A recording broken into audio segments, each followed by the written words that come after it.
Hello বন্ধুরা, চলুন আজকে আমরা গোপালের জন্য পাগড়ি তৈরি করি। প্রথমে আমি একটি কাতান কাপড় নিয়ে নিয়েছি এবং সেটা সেলাই করে নিচ্ছি। সেলাই করে এটাকে ভাঁজ করে পাগড়ির স্টাইলটা করে নিব। এরপর পাগড়ির উপরের যে গোল অর্ধবৃত্ত অংশটা সেটা তৈরি করব। এর কারণে কর্নারে আমি একটা লেস লাগিয়ে নিচ্ছি। এরপর কুচি দিয়ে নিয়ে ওটাকে সেলাই করে নিচ্ছি। আঠা অনেক সময় ছুটে যায়, এর কারণে আমি সেলাই মেশিন দিয়ে কুচি দিয়ে নিয়েছি।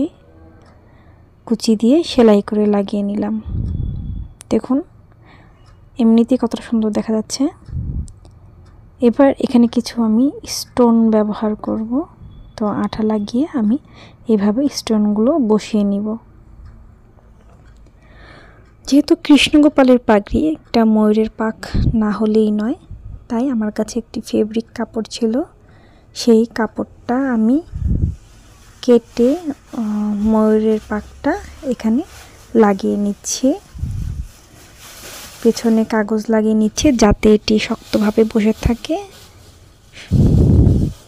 আমি দুইটা পাগড়ি তৈরি করছি, তো এর কারণে দুইটা ময়ূরের পাখ লাগিয়ে নিচ্ছি, একটি ছোট্ট গোপালের জন্য আর একটি বড় গোপালের জন্য আমি এই পাগড়ি তৈরি করেছি।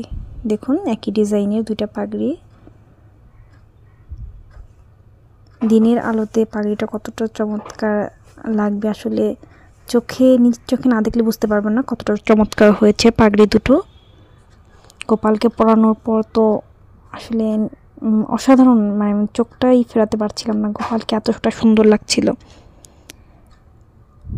দেখুন গোল্ডেনের মাঝে এই ফেব্রিকটা কিন্তু অনেক সুন্দর লাগছে।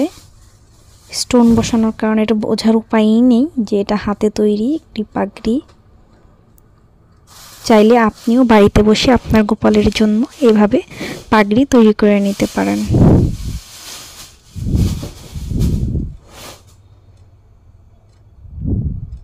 ধন্যবাদ সবাইকে।